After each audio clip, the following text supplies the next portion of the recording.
이 시간에는 우리 교회 교인은 몇 명이나 천국에 갈 수 있을까? 몇 명이나 갈 수 있을까요? 다 가요? 할렐루야. 예, 믿음이 그렇게 돼야 됩니다. 예. 우리 교회는 한 사람도 나고자 없이 천국에 들어가게 되길 바랍니다.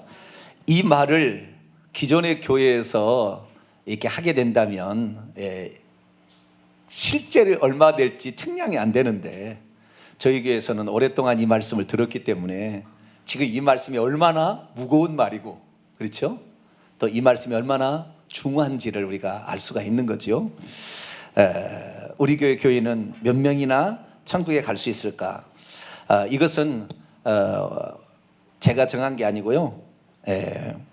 그 오늘날에 이 바른 구원론을 찾아서 사역하는 분들이 있습니다. 저만이 아니고.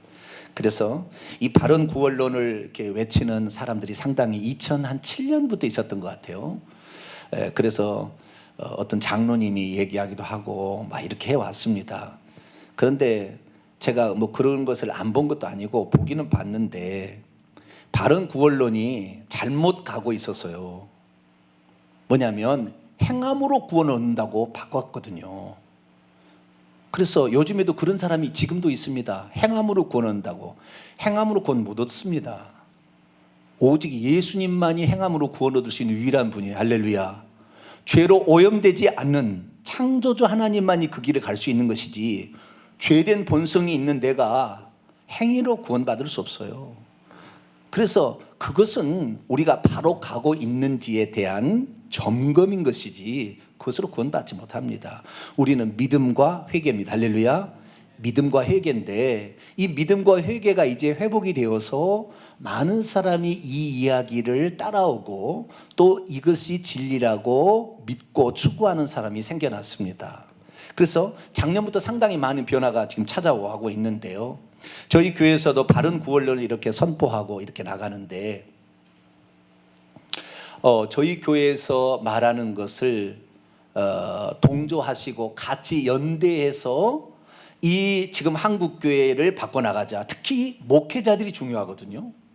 왜냐하면 한 사람의 목회자가 바꾸어지면 그 교회 전체가 살릴 수 있잖아요. 할렐루야. 성도들은 내가 바른 믿음을 가져도 그 교회에서 신앙생활 하려면 어쩔 수 없어요.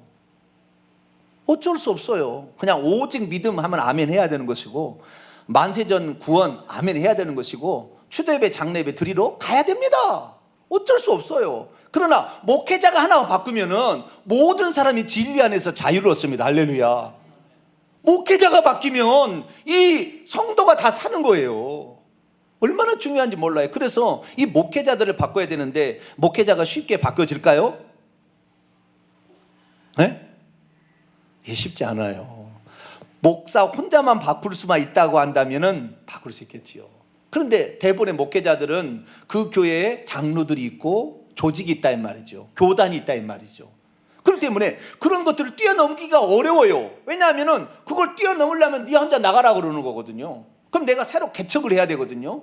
그런데 요즘에는 뭐 조그마한 거 하나 얻어도 몇 천만 원에다가 한 달에 100만 원 이상씩 이렇게 돈이 나가는데, 이거 감당이 안 되는 거잖아요. 그렇기 때문에 무서워서 못 하는 거예요 지금. 그래서 참으로 바른 진리를 외치고 싶으나 외치지 못한 시대가 되었습니다. 그럼에도 불구하고 제가 한 2달 됐나요? 어떤 목사님에게 제가 연락을 받았어요. 연락을 받았는데 그 목사님이 일평생의 소원이 뭐냐? 그분이 순복음교회에서 신앙생활을 하시다가, 이렇게 신앙생활 목회를 하시다가 은퇴를 하셨어요. 은퇴를 하는데, 당신이 목회를 하면서 너무 잘못 얘기했다라는 거죠. 좁은 길 구원인데 넓은 길만을 자기가 얘기했다라는 거죠. 그래서 내가 이제야 비로소 바른 구원론을 전할 수 있게 되었는데, 이것을 혼자 감당하다니 너무 사람들이 말을 안 듣고, 그래서 누가 이런 바른 구원론을 전하는가 이렇게 살펴보았더니 사람들이 있더라는 거죠. 이러더래요. 근데 그 중에 저도 한 사람이었어요. 그 목사님이 찾아볼 때. 그래가지고 그 목사님이 저에게, 목사님, 제가 목사님을 한번 만나 뵙고 싶습니다. 그래가지고 저한테 찾아왔어요. 그래가지고 그 목사님하고 대화를 이제 하게 되었거든요. 대화를 하게 됐는데 오늘 프린트물 하나 주세요. 네. 그분이 바로 여기에 나와 있는 이성우 목사님이라는 천국 본향교회 목사님이십니다. 이분은 이제 순복음교회 대구에서 순복음교회에서 목회하시다가 은퇴를 하신 분인데, 이분은 바른 구원론을 얻어야 되는 이유에 대해서는 분명히 알고 계셨어요. 뭐냐면 한국 교회의 지금 타락의 원인이 구원론에서 잘못되었다. 구원을 이미 구원을 받아버렸다. 나는 구원 얻었다라고 주장함으로 말미암아 죄를 지어도 심각하게 생각지 않게 되어서 한국교회 타락의 원인이 거기에 있다. 그래서 이것을 바로잡기 위해서는 우리 주님이 말한 것처럼 하나님의 뜻대로 행하는 자라야 구원 얻는다고 분명히 가르쳐야 된다. 그런데 이런 것은요, 기존 교회에서도 얘기를 하긴 합니다. 많은 얘기를 못해도 얘기를 하는 거예요. 그래서 그렇게 가야 된다는데 그 목사님 얘기를 쭉 들어보니까 저희 교회에서 얘기하는 거 약간 차이는 있었어요. 그러나 그 목사님이 바른 구원론을 얻어야 된다는 것에서는 분명했습니다. 그래서 저와 얘기를 한 결과 어느 정도 우리가 이 바른 구원론에 관한 원안 정도 하나는 만들어 봐야 되겠다. 선언문 정도는 하나 만들어 봐야 되겠다. 그렇게 말씀을 하시더라고요. 그래서 그 목사님께서 아웃라인을 잡아가지고 제가 약간 교정을 해가지고 오늘 이걸 하나를 만든 거예요. 아시겠죠? 그래서 이것이 이제 다음 주인가요? 들소리 신문에 나갈 겁니다. 이게 그대로 나갈 거예요. 그래서 먼저 우리가 이 사실을 한번 우리가 이제 훑어보고 점검을 해볼 겁니다. 그래서 오늘 제가 말씀드리고 싶은 건 뭐냐면, 우리가 지금 가지고 있는 이 바른 구원론이 저는 지금까지 한 5년 이상을 계속 얘기했기 때문에 지금 믿음과 회개가 바른 구원론이라는 게 분명하잖아요. 그렇게 가는데 이것을 우리만이 아니라 한국교회에 알려진 유명하신 교수와 목사님들도 이 얘기를 하고 있다는 것을 우선 제가 좀 말씀을 드릴 거예요. 아시겠죠? 다른 교단이지만 그렇게 하신 분들의 말씀을 드려서 우리가 이 가고 있는 것이 과연 지금 옳게 가고 있는 것인가, 이것이 우리가 정말 추구해야 될 그것인가를 우리가 먼저 살피게 될 것이고, 그 다음에 이 선언문 같은 이 말씀을 우리가 함께 나누는 시간을 갖도록 하겠습니다. 먼저 살펴보게 될 것은 고신대 대학원의 교의학 교수이신 박영돈 교수님이라고 있어요. 누구라고요? 박영돈 교수님. 그분이 책을 썼는데 줄을 보지 못할 교인들이라는 책을 썼어요. 줄을 보지 못할 교인들. 책을 사다 보세요. 고신 측에 계신 분인데 이분이 바른 구원론에 관한 글을 쓰신 거죠. 이거 쉽지 않은 거였어요. 그런데 이 글을 쓰셔서, 이 책을 쓰셔가지고 이것을 또 영상으로도 인터넷에 보면은 나와 있습니다.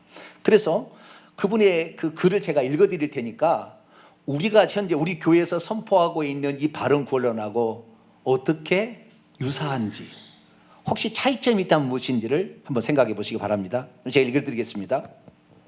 세월호 사태로 인해 유병헌이 속한 구원파의 교리가 도마 위에 올랐습니다. 그들의 구원 교리에 의하면 자신이 구원받았다는 확신을 얻으면 더 이상 죄를 회개할 필요가 없다고 합니다. 그 후에는 어떻게 살아도 한 번 받은 구원은 영원히 유효하다는 것입니다. 그러나 순진한 교인들은 홀리기 쉽습니다. 어떤 교인들은 기존 교회에서 몇십 년 신앙생활을 해도 누리지 못했던 구원의 확신을 이런 구원파 교리를 통해 단번에 얻게 되었다고 말합니다. 그러나 이런 가르침은 사람들을 자유케 하는 것 같지만 오히려 방종에 빠지게 하며 파멸에 이르게 합니다.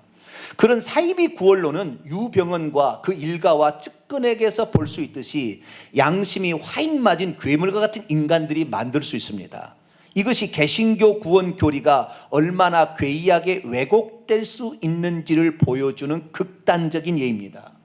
그런데 더 심각한 것은 이런 구원파를 이단이라고 보는 많은 교회에서 전하는 구원의 교리가 이와 크게 다르지 않다는 것입니다. 김세윤 박사가 얼마 전 그의 강의와 책에서 대다수의 한국 교회도 사실상 구원파적인 복음을 전하고 있다고 지적했습니다. 김세윤 박사의 진단을 100% 받아들일 수는 없지만 상당히 일리가 있다고 봅니다. 오직 믿음으로, 오직 은혜로 구원받았다는 종교개혁의 가르침을 거룩함의 열매가 없어도 믿기만 하면 구원은 따놓은 당상이라는 식으로 오해하는 경우가 많습니다. 그러나 이것은 심각한 복음의 변질입니다. 한국교회가 안고 있는 문제의 근원에는 잘못된 구원론이 있습니다. 예수를 믿어도 교인들이 변화되지 않는 문제는 우선적으로 구원론과 관련이 있습니다. 믿기만 하면 거룩함이 없어도 무조건 구원받는다는 생각이 도대체 어디서 나온 것인가요? 성경은 물론 종교개혁자들의 가르침에도 이런 사상은 발견할 수 없습니다. 성경은 분명히 거룩함이 없이는 아무도 주를 보지 못하리라고 했습니다. 이것이 성경이 일관된 가르침입니다. 주님께서도 산상수훈에서 마음이 청결한 자가 주를 본다고 했습니다. 주에 있었다나 순결하고 거룩하지 못한 이는 주님을 보지 못하고 하나님 나라에 들어가지 못합니다. 여기까지 우선요. 이 박영동 교수님, 고신대 신대원 교수님이신데요, 조직 신학 교수인 거죠. 근데 이분은 칼빈의 예정론을 완전히 거부하지 않습니다. 완전히 거부하지는 않아요. 그럼에도 불구하고 이 구원론이, 오직 믿음의 이 구원론이 결국에 교회의 성도들을 타락하는 주된 요인이 되는 것은 분명하다. 그래서 아무도 거룩함이 없이, 히브리서 12장 15절, 아무도 거룩함이 없이는 주를 보지 못하리라, 이 말씀 우리는 주목해야 된다. 그걸 얘기한 거예요. 그래서 이분이 하시는 얘기를 100% 찬동하지는 않습니다. 그러나 구원론의 어떤 부분에서 많은 부분들을 지금 제대로 사람이 가도록 인도하시는 분이라고 저는 생각이 됩니다. 계속해서 조금 더 읽어볼게요. 거룩함이 없이도 믿기만 하면 무조건 구원받는다는 생각은 성경 말씀에서 완전히 벗어날 뿐 아니라 종교개혁의 가르침을 완전히 왜곡한 것입니다. 종교개혁자 칼빈이 가장 염려한 게 바로 오직 믿음이란 교리가 이런 식으로 오해되는 것이었습니다. 칼빈은 우리의 행위나 거룩함의 근거에서 구원받는다는 주장을 배격합니다. 그는 오직 예수 그리스도의 의로움을 의지하는 믿음으로 의롭게 됨을 강조합니다. 그러나 이 믿음은 반드시 거룩함의 열매를 산출한다는 점을 동시에 역설합니다. 그러니까 지금 뭐냐면은 저희 교회에서 지금 외치는 이 구원론은 예수 그리스도의 속죄의 유일성, 이거에다가 그리고 그 다음에 회개해야 된다. 그럼에도 불구하고 두 가지 난관이, 가장 큰 난관이 있는데, 우리 안에 있는 난관, 죄성, 죄된 본성과 우리 밖에 있는 거, 사탄, 마귀, 귀신들, 이런 것들이 우리를 집어삼키기 위해서 죽을 때까지 우리를 힘들게 하잖아요. 그런데 기존에 있는 교리에 대해서 제가 얘기하는 것은 상당히 파격적입니다. 믿음만이라고 했다가 믿음과 회개라고 하는 것에 대해서는 듣는 사람이 상당히 파격적으로 들어요. 그러나 예수님이 그렇게 얘기했잖아요. 그죠? 그럼 우리는 예수 그리스도의 가르침을 따라갑니다. 그러나 이 교수님은 어떻게 생각했느냐? 믿음이라는 그 믿음은 행함으로 온전케 된 믿음이 구원을 주는 것이지 그냥 지적인 동의와 입으로 시인하는 것이 아니다, 그 얘기하는 거예요. 아시겠죠? 그러니까 기존의 틀 안에서 우리의 믿음이 온전한 믿음이 되어야 구원을 얻는다, 이 얘기를 하시는 거죠. 그러나 이것은 약간의 틀린 얘기는 아니에요. 맞기는 맞는 얘기지만 행함으로 온전케 된다는 이 믿음이 강조되어서 구원의 필수적인 요소가 행함이라고 말할 수 있는 위험성을 내포하고 있어요, 이것이. 그래서 저는 이분을 완전히 찬동하지는 않습니다, 이분의 의견을. 그러나 이분이 주장하는 거, 그냥 입술로만 나불나불해서 절대 구원받을 수 없다는 거, 이것은 동의하는 거죠. 주님께서 나더러 주여주여 하는 자마다 성경에 들어갈 수 없다 했고, 성령의 은사를 받아서 예언도 하고. 여러분, 예언할 수 있어요? 얼마나 기도를 많이 해야 예언할 수 있는지 아세요? 귀신 쫓아내 보셨어요? 얼마나 기도를 많이 하고 금식이야 귀신을 쫓아낼 수 있는지 아세요? 그래도 그 사람 지옥 간다고 예수님이 얘기했단 말이죠. 그러니 구원받기 어려운 거죠. 그래서 열매로 알리라, 그런 것처럼 이분의 주장은 뭐예요? 행함이 있어야 온전한 믿음이고, 이 온전한 믿음이 있어야 천국 들어간다, 그 얘기하는 거예요. 그러나 우리 모두가 다 이 죄성과 사단 마귀가 싸움에서 끝까지 다 이길 수 있느냐? 오늘 이긴다고 할지라도 내일 어떻게 보장하냐, 이 말이에요.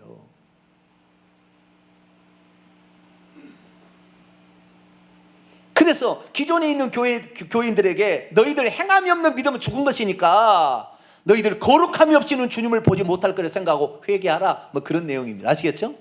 조금 더 제가 살펴볼게요. 믿음으로 신분이 의롭게 되는 것과 실제적으로 거룩게 되는 것은 결코 분리될 수 없는 영원한 띠로 결합되어 있다는 것입니다. 칼빈에 의하면 하나님이 어떤 사람을 의롭게 하면 동시에 그를 반드시 거룩하게 하십니다. 또한 믿음은 끊임없이 회개의 삶으로 이어집니다. 이건 긍정적으로 해석한 거예요. 그러나 사실 그렇지 않습니다.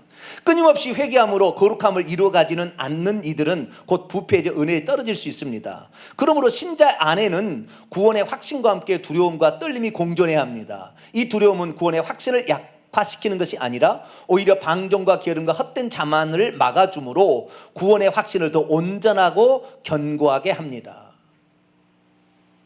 이분도 거의 맞는 얘기를 합니다. 맞는 얘기를 해요. 그런데 칼빈이라는 것을 부정하지 않아요. 칼빈을 좋게 해석합니다.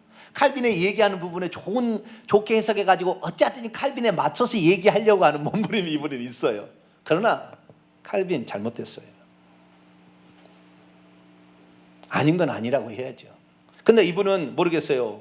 교수님이기 때문에 그 교단에서 그 얘기를 못할 형편이 있는지 잘 모르지만, 어느 위치가 있어서 그런지 모르지만 성경에 가르친 대로 얘기하지요. 오늘 낮에 제가 얘기했습니다. 개인 구원 만세전 예정이 있어요, 없어요? 없어요. 개인 구원 만세전 예정이 없습니다. 개인 사역 예정은 있어요. 만세전에 어떤 걸 쓰시려고 하는. 저도 나중에 알았어요. 쟤를 목회자로 쓸지. 그건 하나님이 에레미야를 선지자로 만세전에 정한 거, 복중에 짓기 전부터 결정한 것과 똑같은 것이에요. 그러나 그렇게 한다고 해서 구원을 받는 게 아니라고요. 이 만세전 예정, 이것을 얘기하면서 칼빈이 뭘 들고 오냐면 에서와 야곱을 얘기 들고 온다고. 에서와 야곱을. 내가 에서는 미워하였고 야곱은 사랑했다. 말라기서 말씀을 인용해서 얘기한다고요. 결론적으로 그렇게 되었다는 것이죠. 1500년 전에 그러지 않았어요. 그러면은 큰 자가 작은 자를 섬기리라. 그것은 구원에 관한 예정이 아니에요. 아시겠죠? 두 민족에 관한 일이 장차 그렇게 될 거라는 거지. 그것이 구원 예정이 아닌 것입니다. 에서와 야곱은 구원 예정이 아닌 거예요. 두 민족이 어떻게 살아갈 것인가에 대한 그 하나님의 예지죠. 예지. 미리 아시고 전능자니까 예지로 그렇게 말씀을 하신 거예요. 그들이 거부한다면 그렇게 안 상할 수도 있어요. 그러나 결국에 하나님은 전능하시기 때문에 그런 예지로 그렇게 말씀을 하셨죠.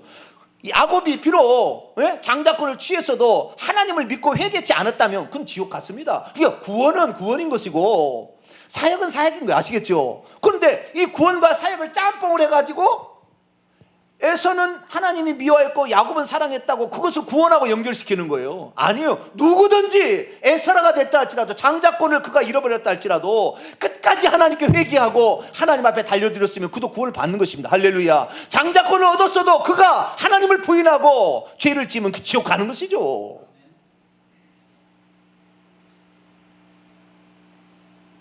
잘못 얘기한 거예요. 잘못. 민족적인 로마서 9장에서 11장까지 나오는 이스라엘과 이방인의 관계는 민족에 관한 하나님의 쓰임에 관한 이야기지 개인 구원에 관한 얘기가 아니에요. 그런데 칼빈은 그것을 그렇게 얘기를 했어요. 개인 구원 예정이라고. 그것이 거기 보세요. 그릇이 있는데 이 귀 있을 그릇이 있고 천이 있을 그릇이 있다고. 그것은 조물주가 만드는. 그래요. 우리의 사용 용도는 주님이 결정하시는 거죠. 당신이 만드셨으니까. 토기장이가 하나는 이 그릇 하나는 저기를 만들 권위 없겠어요? 그건 쓰임새에 관한 것이지 구원에 관한 것이 아닙니다. 이게 잘못된 건 잘못했다고 얘기하죠. 저는 그냥 얘기합니다. 아닌 건 아닌 거예요. 행함으로 온전케 되는 믿음이 구원 얻는다. 그것은 맞는 얘기 같아요. 그러나 그것만으로 가면은 나중에요 행위로 다시 자기를 포장할 확률이 많아요. 그리고 행위를 하지 못한 사람을 정죄합니다. 당신은 구원 못 받겠구만. 나는 이런 거 하고 있어. 나는 헌금 얼마 했어. 나는 떳떳해. 이렇게 목이 굳어버린 사람으로 다시 변하게 되는 것입니다. 우리는 죽을 때까지 주님 앞에 겸손해야 됩니다. 할렐루야. 그분 앞에 겸손. 주여, 나는 다만 내게 주신 것 가지고 나는 할 일을 한 것뿐이지 내가 잘나서 그런 거 없습니다. 주님께서 나에게 할 수 있는 이런 마음을 주시고 그리고 나를 예정해서 나 이렇게 가니 내 사역을 통하여 나는 하나님께 영광 돌릴 뿐이고 내가 오늘도 살아가는다 잘못하겠으면 나는 회개하며 주 앞에 갑니다. 이렇게 가야 되는 것입니다. 할렐루야. 좋게 얘기하려고 그러니까 이건 그리 틀렸다고 말할 수는 없겠지만 이분은 좋게 얘기하려고 그렇게 얘기하는 거예요. 그래도 그 근간적인 내용은 옳습니다. 그리스도 안에서 영원한 위로와 확신을 주는 말씀이 우리에게 필요합니다. 동시에 우리는 진리를 알고 은혜를 잊고 배도하면 다시 회개할 수 없다는 히브리서 말씀, 히브리서 6장 4절에서 9절이죠. 거룩함이 없이는 아무도 주를 보지 못하리라는 경고의 말씀을 가슴에 새겨야 합니다. 어느 정도 있어요. 그래서 이분은 또 입니다. 내가 참된 믿음을 가졌는지 내가 참으로 구원받았는지는 오직 거룩함의 열매로 알 수 있습니다. 상당히 바른 것을 얘기하셨어요. 그래서 참 좋은 분이, 훌륭하신 분이고요. 이런 분도 있다는 거예요. 그래서 우리가 지금 얘기하는 것이 얼마나 주님께서 말씀하신 것과 근접해 가고 있는지를 지금 확인해 보고 있는 것입니다. 또 하나를 봅니다. 이번에는 김세윤 박사님 것을 보겠습니다. 총신대 신대원 교수님 하시다가 미국으로 건너가셔서 그쪽에 신학교에서 지금 교의학을 가르치신 분인데요.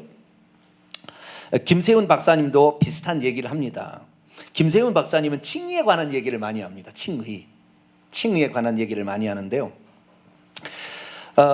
김세윤 박사님은 한국교회 이기를 도덕적 타락과 신학적 부패라고 요약을 하면서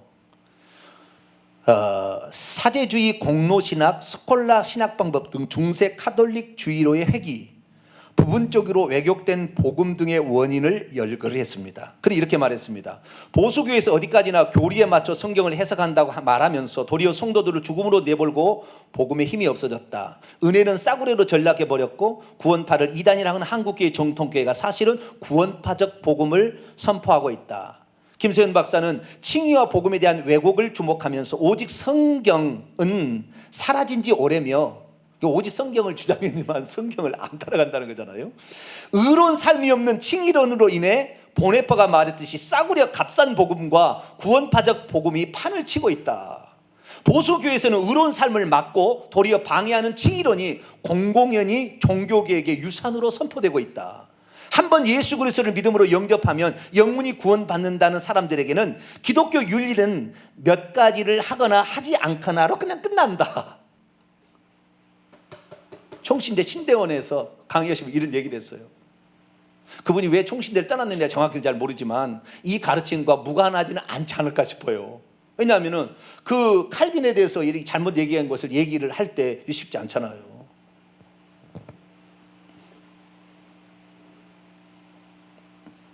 그래서 그분은 뭐라고 했냐면 칭의는 종말론적인 유보다 그랬어요. 뭐라고요?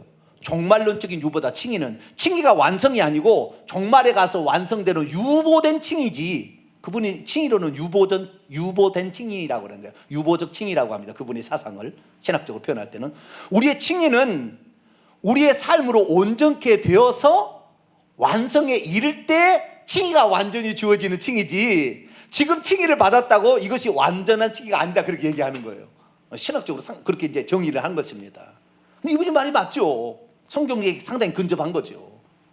신학교 교수를 하게 되면 많은 어떤 그 신학적인 용어들을 이렇게 만들어내는데 익숙합니다. 그래서 우리가 듣기에는 조금 무슨 말인지 들어봐야 한참 그 얘기 하려고 하는 것인데 되게 복잡하게 썼네 이런 생각이 들어요. 근데 저는 신학자적인 그런 견해 아니고 그냥 직설적으로 예수님께서 하신 말씀을 그대로 그냥 쉽게 선포합니다. 근데 이분은 유보적 칭의론을 얘기했어요. 어느 정도 일리가 있는 것이죠.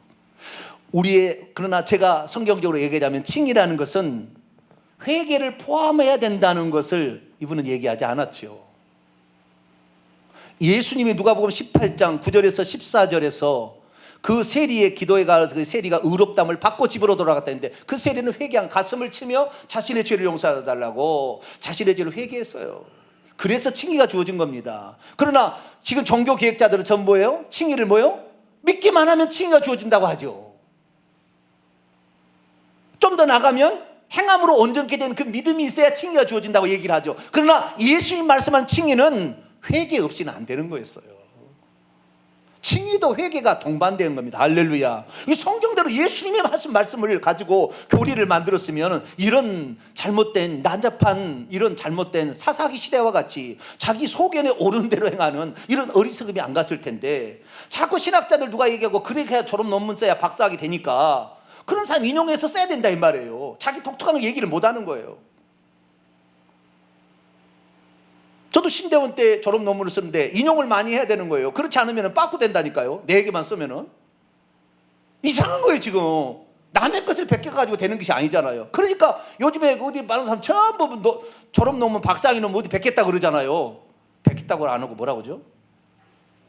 네? 표절했다 그래요. 표절.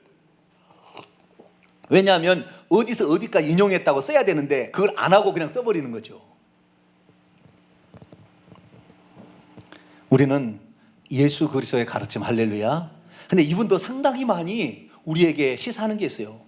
우리의 지금 개신교의 칭의론은 구원파의 칭의론과 무엇 다를 것이 있냐? 개신교의 구원론과 이 구원파의 칭의론이 무엇 다를 게 있느냐? 칭이 유보되었다. 죽을 때 완성된다. 할렐루야. 그렇게 얘기했다는 거예요. 그래서 이런 신학자들도 이렇게 얘기하는 분이 있구나라는 걸 알면 되겠고요. 그 다음에 지구촌교회 이동원 목사님 잘 아시죠? 네. 이분은 뭐라고 하냐면 싸구려 복음이라고 해요. 지금 우리 이게 알려진 이거를 무슨 복음이요? 믿기만 하면 천국 간다. 이건 무슨 복음? 싸구려 복음이라고 이번에 얘기했어요. 싸구려 복음. 싸구려 복음이 횡행한다. 구원받으면 끝인가? 구원받았다면 끝인가? 이렇게 했어요. 뭐라고 했냐? 그분은 구원만 받으면 모든 것이 끝난 것처럼 이제 모든 의무에서 해방된 것으로 가르치는 값싼 복음이 교회의 권위를 추락시키고 있다. 이분은 목회를 그만두고 하신 얘기예요. 목회를 그만두고 원로 목사가 되었어. 한국 교회가 칭의에 관심이 쏠려 있는 반면 성화를 소홀히 한 데서 싸구려 복음이 횡행하게 된 오늘의 현실에 이르렀다. 그러니까 이 목사님은 우리의 칭의에다가 그 다음 단계가 뭐예요? 성화의 단계가 있잖아요. 보통 신학교는 그렇게 배웁니다. 칭의의 단계, 성화의 단계, 그 다음에 영화의 단계입니다. 칭의는 영이 구원을 얻는 것이고, 성화는 혼이, 생각과 감정과 의지가 구원을 얻는 것이고, 영화는 육신을 떠나서 구원을 얻는 것입니다. 아시겠죠? 그래서 칭의와 성화와 그 다음에 영화의 단계가 있다. 이렇게 신학교에서는 가르치죠. 그래서 이분은 칭의만을 가지고 구원 얻었다 말하지 말라. 이건 싸구려다. 성화의 과정이 들어가야 된다. 박영동 교수님은 온전한 믿음, 행함 있는 온전한 믿음이 있어야 된다 얘기를 했다고 한다면, 김세윤 박사님은 유보된 칭이기 때문에 우리가 이 과정에 싸구려 복음을 속지 말라 그런 것이고, 이분은 이 싸구려 복음이 뭐예요? 성화도 없이 어떻게 구원을 받느냐? 성화가 있어야 된다. 이렇게 이제 강조한 거죠.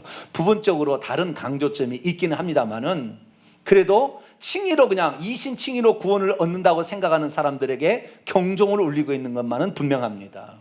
우리는 이신칭의는 구원의 노정에 들어선 겁니다. 할렐루야. 이제 들어선 거예요. 이제 자격을 얻은 거예요. 달리기 할 수 있도록 표를 하나 받았어요. 이제 구원을 향해 달려갈 수 있는 자격을 얻었어. 예수 그리스도를 믿어가지고 자격을 얻었어. 끝까지 달려가는 것은 모르는 거죠. 그 사람이 중단에 어디에서 끝날지 모르는 것이죠. 어디에서 미끄러질지 모르는 것이죠. 만약 그가 죄를 짓고도 회개치 못한다면 어떻게 돼요? 회개치 못하는 상태에 이르게 되어서 지옥 갑니다. 그래서 우리의 구원은 끝나지 않았습니다. 우리는 경주입니다. 믿음은 경주라고 그랬어요. 우리는 끝까지 잘 경주할 수 있게 되길 바랍니다. 자, 그러면은 보통 신학자들과 또 목사님들 얘기를 들어봤고요. 그다음에 우리가 이제 바르게 우리가 선포해야 될 제2의 종교개혁과 같이 가야 될 게 뭐냐? 이성우 목사님께서 저에게 이렇게 글을 쓰시고 또 교정을 이렇게 저하고 해서 이 교정을 하나 만들어 봤는데요. 대동소이합니다마는 이분 이성우 목사님의 구원론은 좁은 길 구원론이에요. 뭐라고요? 이분의 요약은 그런 거예요. 좁은 길 구원론이에요. 이분 얘기를 딱 들어보니까 좁은 길 구원론. 그러니까 구원 받을 사람이 많지 않다라는 거예요. 많지 않다. 그러니까 당신이 목회해보고 수만 명을 이렇게 다뤄봤는데, 순복음교회에서 그런 얘기 해보셨는데, 해보니까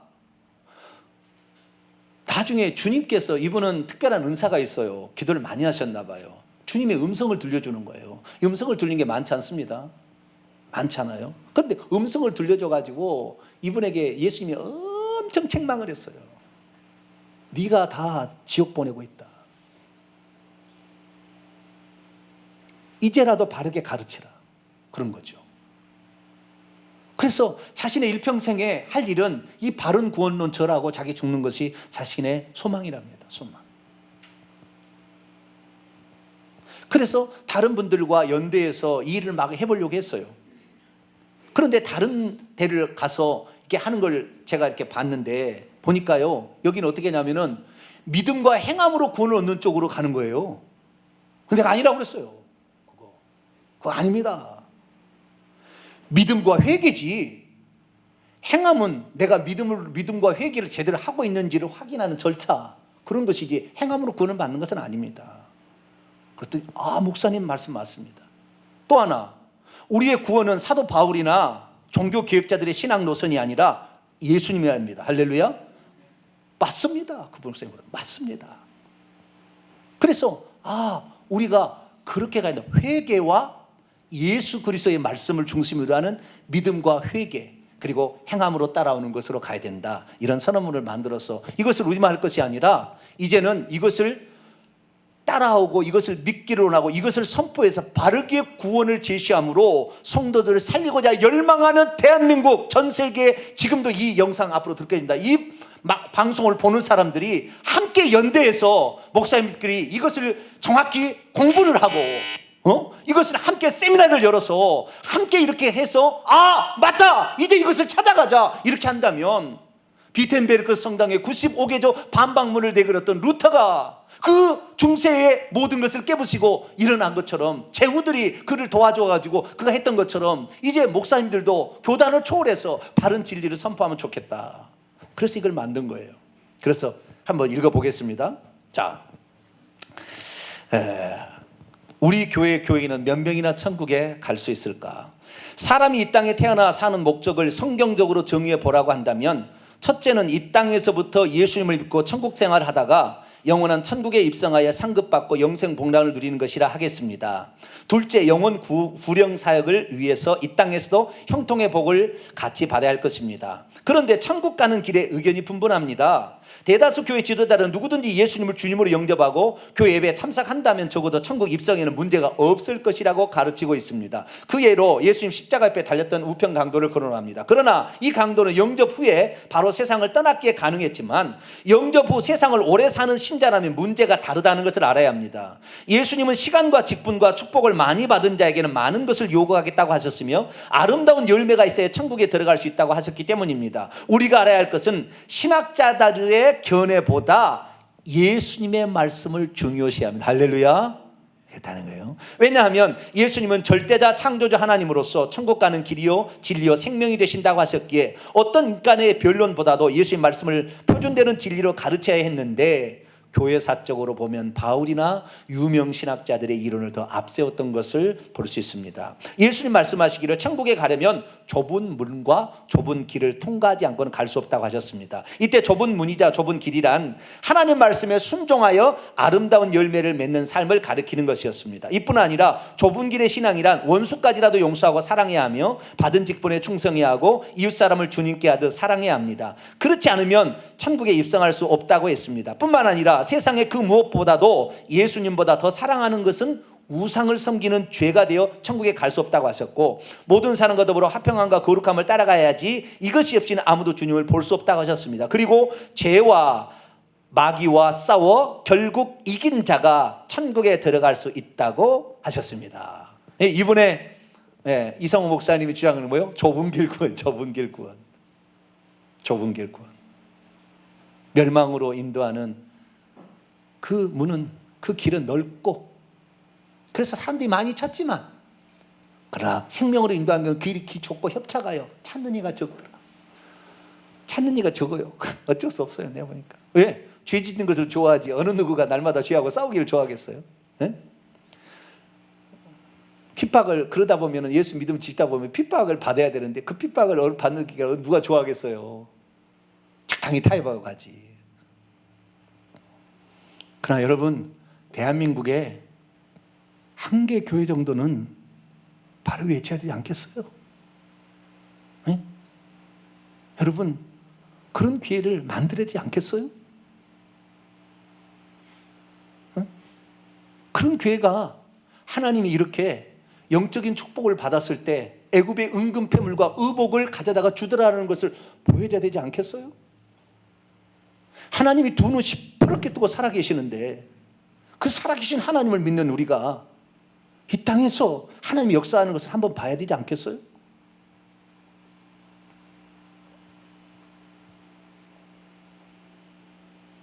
적당히 그렇게 살려고 우리가 이 땅에 온 거 아니잖아요. 동물처럼 그냥 먹기나 탐하고 그러다가 죽어야 될 인생이 아니잖아요. 우리는 인생 2막이 있잖아요. 여기가 끝이 아니잖아요. 여기는 잠시 잠깐 다녀가는 곳인데 여기에서 미래를 준비해서 가야지. 여기에서 준비하지 못하면 어떻게 되겠어요? 우리는 바른 길 구원, 할렐루야, 바른 구원, 좁은 길 구원, 믿음과 회개를 통한 구원, 우리는 외치며 갈 수 있게 되길 바랍니다. 조금 더 보겠습니다. 이상의 말씀들이 예수님이 제시하신 좁은 길 구원에 관한 말씀입니다. 이 길은 어렵고 힘든 길이기에 사도 바울은 고백하기를 내가 남에게 전파하는 자신의 도리어 버림을 당할까 두려워하노라 했으며, 그래서 자신은 날마다 자신의 몸을 쳐 주님 앞에 복종시키며 살아가고 있다고 했습니다. 그러므로 누구든지 두렵고 떨림으로 구원을 이루어가야 합니다. 특히 구원론에 있어서 처음 예수님 영접할 때 선물로 받은 의로움은 칭의죠. 계속해서 회개함으로 성화를 이루어 나갈 때 비로소 천국 입성이 가능합니다. 하지만 악습을 끊는 진정한 회개가 없이는 누구도 천국 입성이 보장되지 않는다는 것을 현대 신학은 강조하지 않고 있다는 데 문제가 있죠. 이러한 예수님의 좁은 길 구원론을 외면한 채 현대 신학은 주님만 부르면 아무나 천국에 갈 것이라고 가르친 결과 교인들은 죄에 대한 경각심도 없어졌고 죄를 끊는 진정한 회개도 없어지고 말았습니다. 그래서 한국 교회도 이미 무너진 유럽과 미국의 교회들과 같이 전철을 밟아가고 있습니다. 이렇게 어려운 길이기에 인간적인 노력과 의지만은 천국에 갈 수 없다는 걸 아시고 하나님께서는 부활의 예수님을 인생의 참된 주인으로 모신 후 성령 하나님의 도우심을 받으라고 하신 것입니다. 안타까운 것은 이 땅의 소수 교회들만 이렇게 가르치는 것이죠. 여기를 보세요.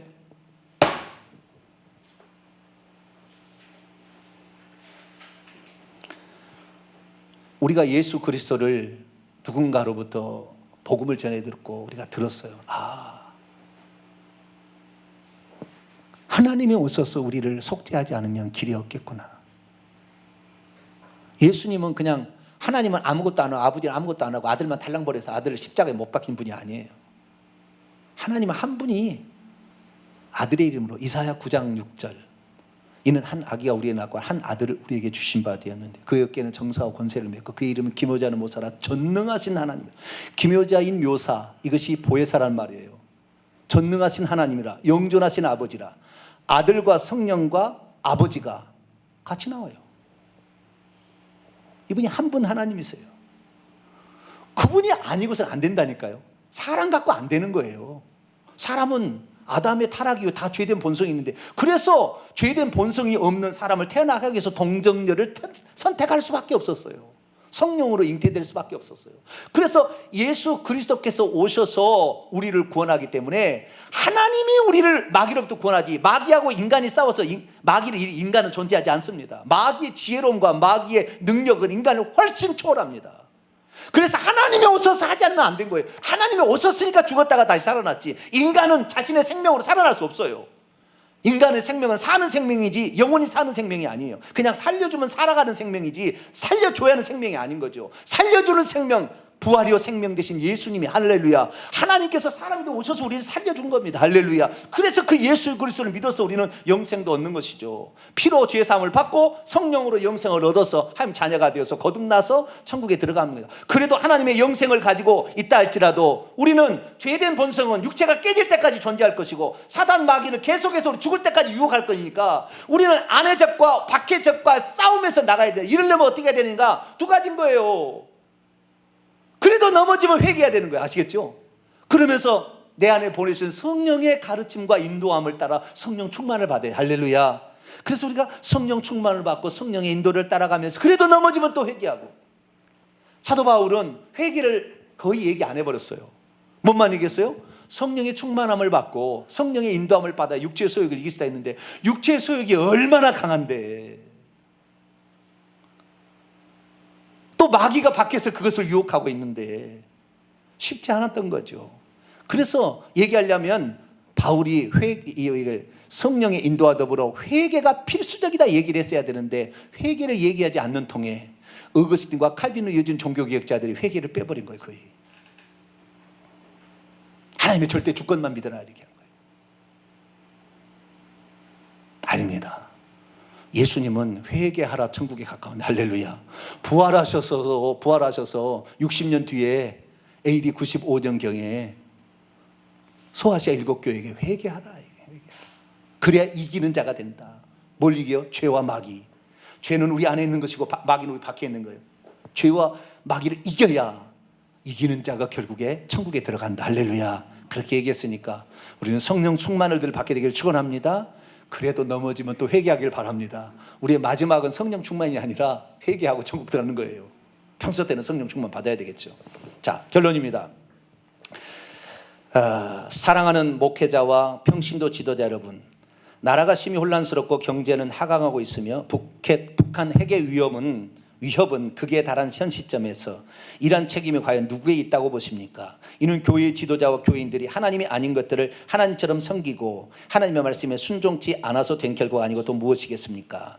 이처럼 오늘날 교회 안에 죄악이 근절되지 않는 것은 잘못된 구원론에서 비롯됐다는 사실을 직시해야 합니다. 그래서 이제는 교회는 잘못된 구원론을 바로잡는 제2의 종교개혁을 단행해야 합니다. 그렇지 않을 경우 오래 참아주신 하나님의 채찍이 일제치하처럼 6.25 전쟁처럼 더 무섭게 우리에게 다가올 수가 있습니다. 주님은 특별히 목회자들에게 경고하고 계십니다. 잘못 가르치면 선생된 너희가 더 큰 심판을 받을 줄로 알아. 야고보 3장 1절. 그리고 생명책에서 너희 이름을 지워버린다. 요한계시록 3장 5절 22장 19절. 하지만 오늘날 소수의 교회들 중에는 좁은 길 구원을 가르쳐 사도행전적인 부흥에 일어나고 있기도 합니다. 이에 뜻을 같이 하는 분들이 연대하여 함께 세미나를 열고 기도회를 갖고자 합니다.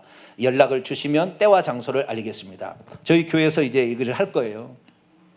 저는 우리 교회에 많은 목회자가 오기를 기대하고 있습니다. 하나님이 저에게 목회자를 바로 세우라는 사명을 저에게 주셨어요.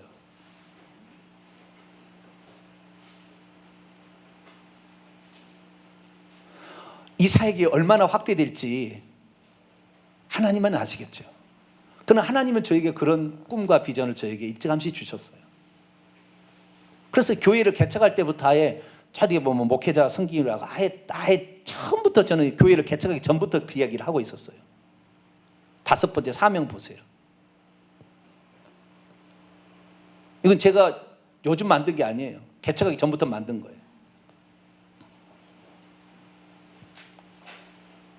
제가 타락하지 않는다면, 제가 교만하지 않는다면 하나님은 저희 교회를 통하여, 부족한 종을 통하여 많은 사람들을 바른 구원론으로 인도할 수 있기를 원합니다.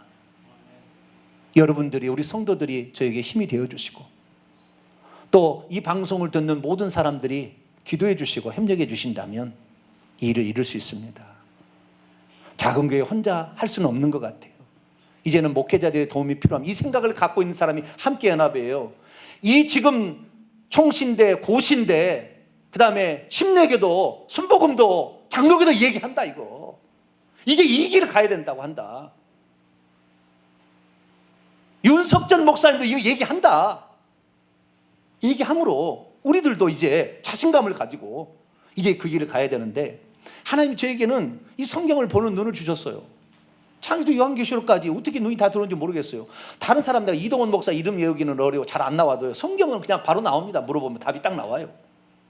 그것을 하나님이 주신 거, 이건 내 지식이 아니에요. 예수님이 하신 겁니다. 할렐루야. 예수님이 하셨어요. 저는 100% 이걸 아는 거예요. 제 건강도요, 저는 이미 폐인될 사람입니다. 예수님이 붙잡고 있으니까 내가 건강한 거예요. 우리 성도는 다 알겠죠, 무슨 이유인지. 어쨌든 우리가 이 예수 그리스도께서 이 시대 가운데 하고자 하는 일들을 하실 수 있도록, 그분은 기차와 같습니다. 우리가 레일을 깔아드릴 수 있기를 축원합니다. 그리고 많은 사람들이 저에게 연락을 좀 주시면 좋겠어요. 그래서 저하고 연락해서, 목회자들도 저하고 연락해서 곧 있으면 이제 책이 나오게 될 텐데, 책을 가지고 또 같이 토론하면서 이렇게 나가서 바른 구원론을 외쳐서 이 시대 가운데 하나님이 기뻐하는 일을 할 수 있게 되기를 간절히 원합니다. 기도하겠습니다. 거룩하고 자비로우신 아버지 하나님, 우리가 누구의 지도를 받으면 좋을 줄 알고 따라갔는데 그 지도자가 바르게 지도하지 않았을 때 어떻게 합니까? 주여, 그러나 이제 성령께서 이 시대 가운데 주의 종들을, 몇몇 주의 종들을 깨워서 바른 구원론이 어딘지를 가르쳐 주시니 감사를 드립니다. 이제 부족한 이 동탄의 이 명성교회가 작고 크지는 않지만 그러나 하나님이 기뻐하실 일들을 시작하려 합니다. 주의 종들 많이 연결시켜 주시고 또 이 진리를 원하는 사람들이 함께 기도하고 협력하여 이 놀라운 구원을, 바른 구원을 전할 수 있도록 도와주옵소서. 그래서 한국교회를 저주 가운데서부터 건지고 하나님의 심판과 진노로부터 건지게 하여 주시고 전 세계를 건질 수 있도록 역사하여 주옵소서. 우리 주 예수 그리스도의 이름으로 기도하옵나이다. 아멘.